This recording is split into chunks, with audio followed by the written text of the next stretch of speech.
The man who never said no. Long ago, in a quiet village surrounded by green hills and fields of wheat, there lived a young man named Elias.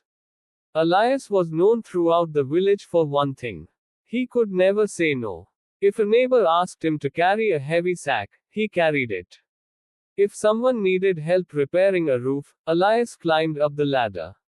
If a merchant needed someone to watch his shop, Elias stayed until sunset. If a friend asked to borrow money, Elias gave whatever he could. If someone wanted his time, he gave it. If someone wanted his strength, he gave it. If someone wanted a favor, he gave it. And whenever Elias was asked why he never refused anyone, he would smile and say, I don't want to disappoint people. At first, everyone admired him. What a kind young man. What a generous heart. What a wonderful person. Elias loved hearing those words. He believed that being useful to everyone was the same as being a good person. But he did not understand something. There is a difference between kindness and allowing people to use you. And Elias was about to learn that difference. The first request. One morning, Elias was preparing his small field for planting. The soil was dry, and the sun was already high. He had worked for several weeks preparing the land because this harvest would determine whether he and his elderly mother would have enough food through the winter. As Elias lifted his shovel, his neighbor Thomas came running toward him. Elias. Elias looked up. Yes, I need your help. Elias put down his shovel. What happened? Thomas pointed toward his house. My roof has started leaking. I need someone to help me repair it. Elias glanced at his unfinished field. I was just about to. Thomas interrupted. It won't take long. Elias hesitated. Then he smiled. All right. He followed Thomas. 1 hour became 3. By the time Elias returned, the sun was already setting. His field remained unfinished. That evening, his mother looked at him quietly. You didn't finish your work. I'll finish it tomorrow. Why didn't you tell Thomas you were busy? Elias smiled. Mother, he needed help. His mother nodded. Then she said something Elias would remember many years later. Helping someone is a good thing, my son. But if you destroy your own roof while repairing everyone else's, who will shelter you? Elias laughed. Mother, you worry too much. She said nothing. The second request. The next morning, Elias returned to his field. Before he could finish half the work, a merchant named Samuel arrived. Elias, I have a problem.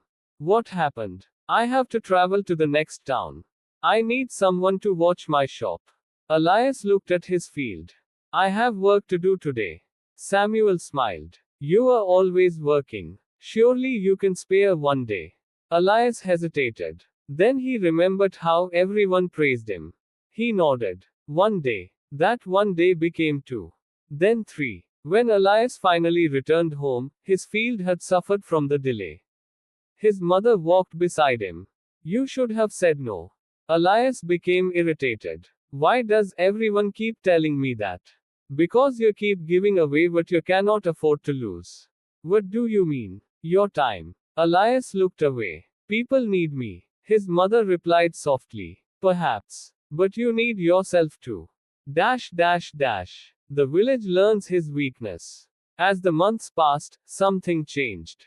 People discovered that Elias could always be persuaded. They stopped asking whether he was free. They simply assumed he would come. Elias, carry this. Elias, fix that. Elias, stay here. Elias, lend me this. Elias, do this for me. And Elias kept saying, yes, yes, yes, yes. He thought, every yes made him a better person. But slowly, his own life began to disappear. His field was neglected. His savings became smaller. His house needed repairs. His mother spent more evenings waiting for him. And Elias became tired. Very tired. Yet whenever someone asked for help, he still smiled. Yes. One evening, Elias returned home after helping a wealthy farmer transport grain. His mother had prepared dinner. The food was cold. She was sitting beside the window. Mother. She didn't answer. Are you angry with me? She shook her head. No. Then why are you quiet? She looked at him. I am not angry. She paused. I am sad. Why? Because I have my son only when everyone else has finished using him. Those words struck Elias harder than he expected. But even then, he didn't change. Dash dash dash. The day everything changed. Winter arrived early that year. A bitter wind swept through the village. Elias had almost no firewood left. His roof still needed repairing. His harvest had been poor because he had spent so much time helping others. And his mother had become weak. One morning, Elias decided. Today, I will stay home. He would collect firewood, repair the roof, buy food, and spend the evening with his mother. For the first time in months, he had made a plan for himself. But before he could leave the house, there was a knock. It was Thomas. Elias. I need you. Elias closed his eyes. What is it? I need help moving my grain. I can't today. Thomas stared at him. What? Elias felt uncomfortable. I have my own work. Thomas frowned. But you always help me. I know. So why not today? Elias swallowed. I just can't. Thomas walked away angrily. A few minutes later, another person arrived. Then another. Everyone wanted something. And for the first time in his life, Elias began saying, No, no, I can't. Not today. I have my own responsibilities. At first, it felt terrible. He felt guilty. He wondered if people would hate him. He wondered if they would call him selfish. And some did. You've changed, Elias. You used to be a good man. You've become selfish. Those words hurt. But Elias remembered his mother's words. You need yourself too. So he stayed firm. Dash dash dash. The old man on the hill. That afternoon, Elias went into the forest to collect firewood. On his way back, he saw an old man sitting beneath an ancient tree. The old man was known as Nathaniel. He lived alone on the hill and was considered one of the wisest men in the region. Nathaniel watched Elias struggling with the heavy bundle of wood. Put it down, he said. Elias obeyed. You look tired. I am. Why? Elias laughed bitterly. Because I've spent years helping everyone. Nathaniel looked at him carefully. And now I have started saying no. Nathaniel smiled. And you feel guilty? Yes. Good. Elias looked confused. Good. Yes. Why? Because guilt means you are breaking an old habit. Nathaniel picked up a small stone. Tell me, Elias, if I asked you to carry this stone, would you? Yes. And if I asked you to carry 10? Yes. 20. Elias smiled. If I can. Nathaniel placed another stone into Elias's arms. And if I kept adding stones until you could no longer walk? Elias said nothing. Nathaniel looked into his eyes. Would you call it kindness to continue carrying them? No. Then why do you call it kindness when you carry the burdens of every person who asks? Elias lowered his head. Nathaniel continued. Listen carefully, young man. A kind heart without boundaries becomes a place where selfish people come to unload their burdens. Elias remained silent. Dash dash dash. The lesson of the river. Nathaniel pointed toward a river flowing below the hill. Do you see that river? Yes. Why does it keep moving? Because water flows. Correct. Now imagine the river decided to stop flowing because every village wanted to take some of its water. Elias thought about it. It would dry up. Exactly. Nathaniel smiled. A river must give water. But it must also continue flowing. He pointed at Elias. You have been giving and giving without allowing yourself to recover. That is why you are exhausted. That is why your work is unfinished. That is why your savings are gone. That is why your mother waits for you. And that is why you have forgotten your own life. Elias felt tears gathering in his eyes. So saying no isn't wrong. Nathaniel shook his head. No. Sometimes saying no is the most responsible thing you can do. Dash dash dash. The test. The next morning, Elias woke before sunrise. For the first time in years, he made a list of everything that truly mattered. His mother, his health, his field, his home, his future. He decided that he would help others only when he genuinely had the time and ability to do so. That day, Thomas came again. Elias, I need you. Elias smiled. I hope everything is all right. I need you to work in my field today. Elias looked at his own field. I can't. Thomas became angry. You've become selfish. Elias remained calm. No, Thomas. I have simply learned that your field cannot always be more important than mine. Thomas stormed away. Later that day, Samuel arrived. I need you to watch my shop. I can't. Why? Because I have promised my mother I will spend the day with her. Samuel laughed. You are choosing your mother over me. Elias smiled. Yes. Samuel walked away. And something strange happened. The world did not collapse. The sun still rose. The village still functioned. People still found other ways to solve their problems. And Elias finally understood something. He had never been as necessary as he imagined. People had simply become accustomed to his availability. The return of respect. Weeks passed. Elias worked on his field. He repaired his house. He spent evenings with his mother. He saved money. He rested when he was tired. And when he had time, he still helped people. But now there was one difference. He helped because he chose to help. Not because he was afraid of disappointing people. Slowly, the villagers noticed. Some were angry. Some stopped asking him for favors. But others began respecting him more.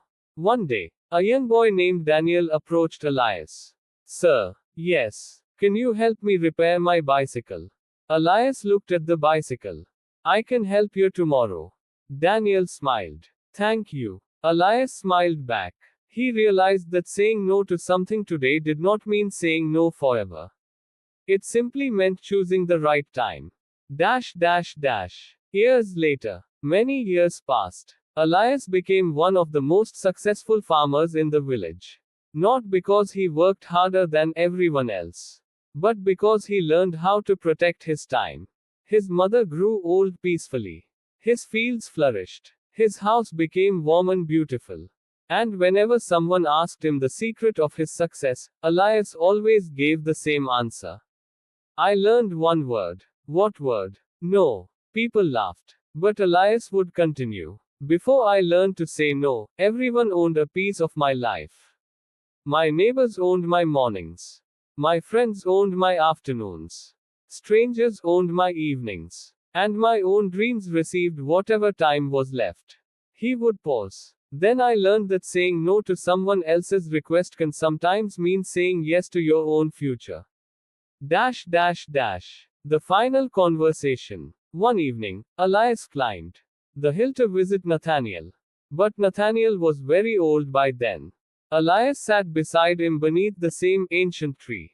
I finally understand, Elias said. Nathaniel smiled. What do you understand? Elias looked toward the village below. I thought being a good person meant always being available. And now I know that a good person can have boundaries. Nathaniel nodded. I thought saying no would make people hate me. Some people may. I thought if I stopped helping everyone, I would become selfish. And did you? Elias smiled. No. I still help people. But now I don't abandon myself to do it. Nathaniel looked pleased. That is the lesson. Elias asked. Why didn't you tell me this years ago? Nathaniel laughed. Because some lessons cannot be learned by hearing them. They must be learned by living them. The two men sat silently as the sun disappeared behind the hills. The moral. There was a time when Elias believed that every request deserved a yes. He believed that refusing people made him cruel. He believed that being needed by everyone made him valuable. But eventually, he learned the truth. You are not selfish because you have limits. You are not cruel because you protect your time. You are not a bad person because you cannot solve everyone's problems. There will always be someone who wants your time. Someone who wants your energy. Someone who wants your attention. Someone who wants you to carry their burden. And if you keep saying yes to everyone, one day you may discover that you have said no to the most important person of all, yourself. So help people when you can. Be kind whenever possible. Give when you have enough to give. But remember, you cannot pour from an empty cup. Sometimes the most powerful word you can say is not yes. It is simply, no, I cannot do this today. And you don't always need a long explanation. You don't need to feel guilty. You don't need everyone's approval. Because your time is your life. And once a moment is gone, no amount of money, regret, or apology can bring it back. Learn to say no, not because you have stopped caring about others, but because you have finally learned that your own life matters too.